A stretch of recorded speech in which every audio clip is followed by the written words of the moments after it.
Inteligencia emocional. ¿Qué es y qué no es? Y sus elementos. La investigación realizada a nivel mundial por The Consortium for Research on Emotional Intelligence in Organizations arrojó un resultado sorprendente y vinculado a nuestro cociente de éxito. El mismo se debe un 23% a nuestras capacidades intelectuales y un 77% a nuestras aptitudes emocionales. ¿Qué es inteligencia emocional? No es ser simpático todo el tiempo. No es ser muy susceptible. No es ser emotivo. Es saber cómo se siente uno mismo y los demás, porque nos sentimos así, y qué podemos hacer al respecto. Y es nuestra capacidad de comprender nuestras emociones y utilizar su poder juiciosamente. Es la diferencia entre yo pienso y yo siento.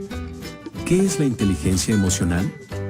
La inteligencia emocional, un término acuñado por dos psicólogos de la Universidad de Yale, Peter Salovey y John Mayer, y difundida mundialmente por el periodista y escritor Daniel Goleman, es la capacidad de sentir, entender, controlar, modificar estados anímicos, propios y ajenos. ¿Son las habilidades prácticas de la inteligencia emocional? Las habilidades prácticas que se desprenden de la inteligencia emocional son 5 y pueden ser clasificadas en 2 áreas. 1. Inteligencia intrapersonal, internas, de autoconocimiento. 2. Inteligencia interpersonal, externas, de relación. 1. Inteligencia intrapersonal, internas, de autoconocimiento. La autoconciencia, capacidad de saber qué está pasando en nuestro cuerpo y qué estamos sintiendo. El control emocional, regular la manifestación de una emoción y o modificar un estado anímico y su exteriorización. La capacidad de motivarse y motivar a los demás. 2. Inteligencia interpersonal, externas, de relación. A. La empatía, entender qué están sintiendo otras personas, ver cuestiones y situaciones desde su perspectiva, y B. Las habilidades sociales, habilidades que rodean la popularidad, el liderazgo y la eficacia interpersonal, y que pueden ser usadas para persuadir y dirigir, negociar y resolver disputas, para la cooperación y el trabajo en equipo. Como se puede advertir por la amplitud de estas habilidades, la inteligencia emocional es útil en tiempos de bonanza e imprescindible en tiempos difíciles. ¿Es bueno controlar las emociones? Si por controlar se entiende la capacidad de adecuar la expresión emocional al contexto, situación y personas implicadas, la respuesta es afirmativa.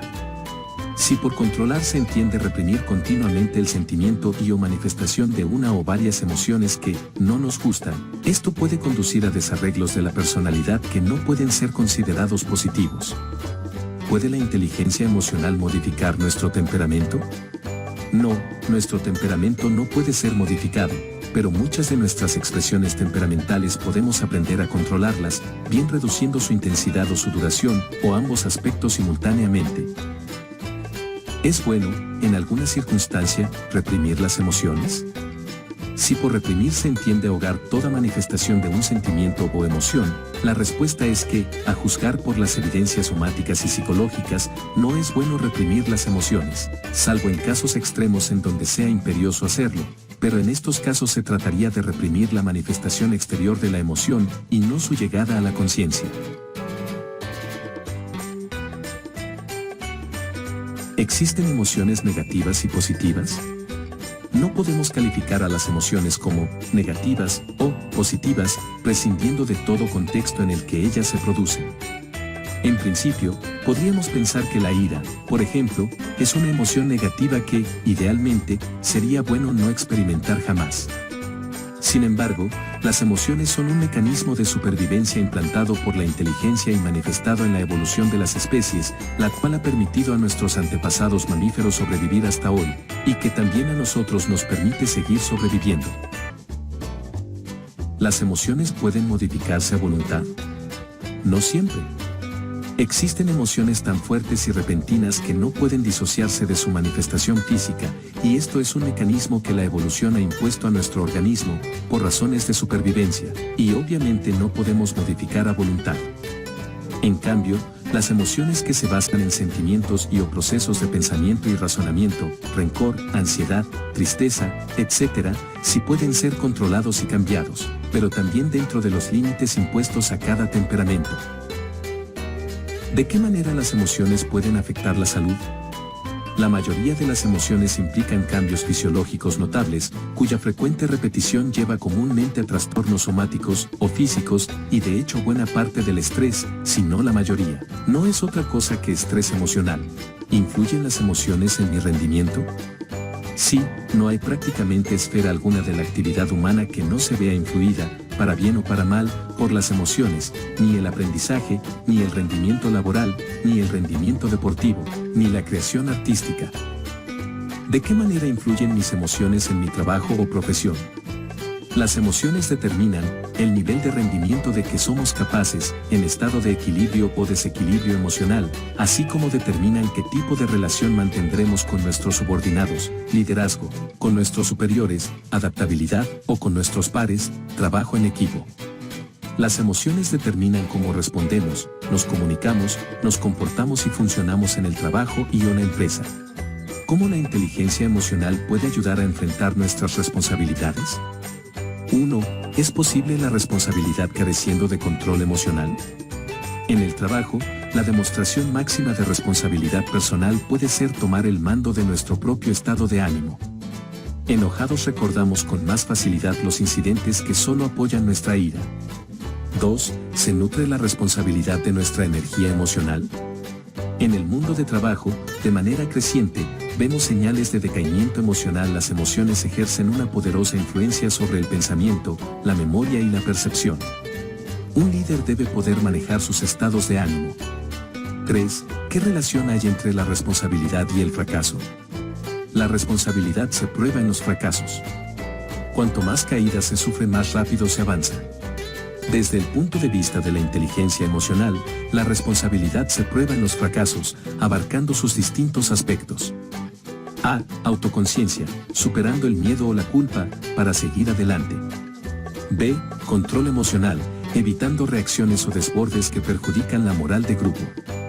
C. Motivación y persistencia, recordando que el éxito es la suma de pequeños esfuerzos, que se repiten día tras día. D. Empatía, sabiendo escuchar y comprendiendo formas adecuadas para mantener la armonía en las relaciones. E. Liderazgo, reconociendo, con ecuanimidad y paciencia, que los fracasos son una fuente de aprendizaje. Como expresó el filósofo Friedrich Nietzsche, no hay fracasos, solo hay lecciones. Expresado en una fórmula sintética. Fracaso igual a aprendizaje igual a trabajo igual a éxito. La inteligencia emocional y la excelencia en el trabajo. Ruth Jacobs y Wei Chen, investigadores de IBM Sever en Boston, analizaron datos tomados en 40 compañías, a fin de evaluar el peso relativo de una aptitud dada en cuanto a destacar a las estrellas de los trabajadores promedio. Resultados: la mayor potencia en aptitudes puramente cognitivas aparecía con una frecuencia 27% mayor en las estrellas que en los trabajadores promedio, mientras que la mayor potencia en aptitudes emocionales era un 53% más frecuente. En otras palabras, las aptitudes emocionales eran 2 veces más importantes para la excelencia que el intelecto puro y la pericia. Richard Boyatzis, de la Waterhead School of Management, en la Case Western Reserve University, realizó un estudio clásico, efectuado sobre más de 2.000 supervisores, gerentes del nivel medio y ejecutivos de 12 organizaciones diferentes. De las 16 habilidades que distinguían a las estrellas de los mediocres, todas, menos 2, eran aptitudes emocionales. Lyle Spencer Jr., director internacional de investigación y tecnología en IBM Sever. El análisis de Spencer incluye estudios de aptitud en 286 organizaciones, 2/3 en Estados Unidos y 1/3 en otros 20 países. Los puestos analizados incluyen cargos gerenciales, de supervisor a director ejecutivo, personal de ventas y comercialización, profesiones científicas y técnicas, atención de la salud, gobierno y educación, y hasta organizaciones religiosas. De 21 aptitudes genéricas identificadas por Spencer, todas, menos 3, se basaban en la inteligencia emocional. De las 3 aptitudes puramente cognitivas, 2 eran intelectuales, las capacidades analíticas y el pensamiento conceptual. La tercera era pericia técnica.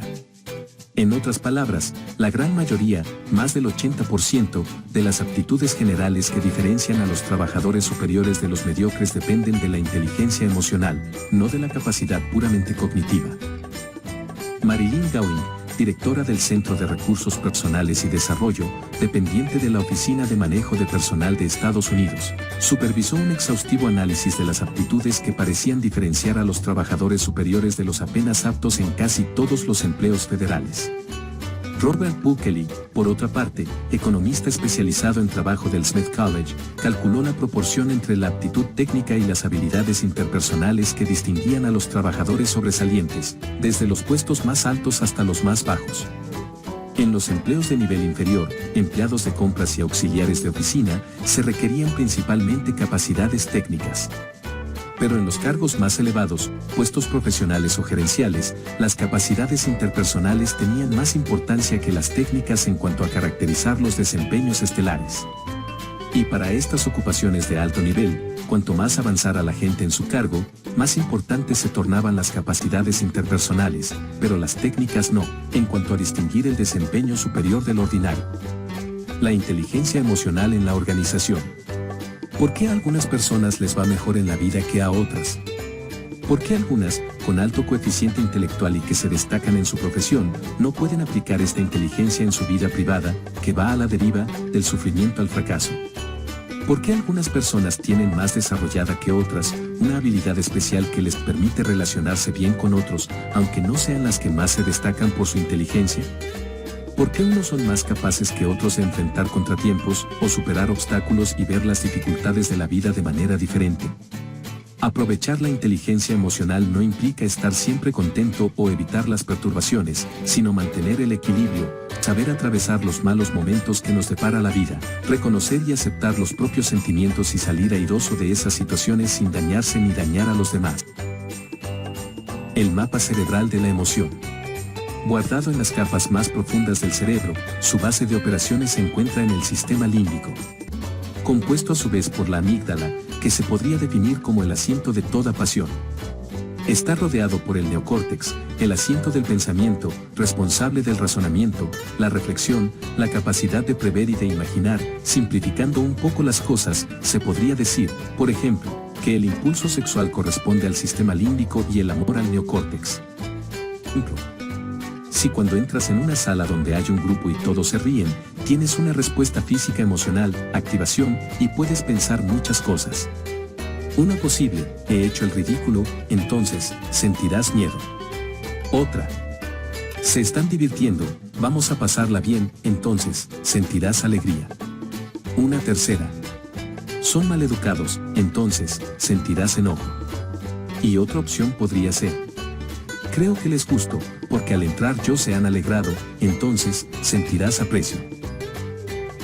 Entonces, habiendo revisado lo que es la inteligencia emocional, sus elementos, algunos estudios e investigaciones y sus implicaciones en el entorno laboral, en una siguiente entrega, hablaremos un poco más de las emociones y los componentes de la inteligencia emocional.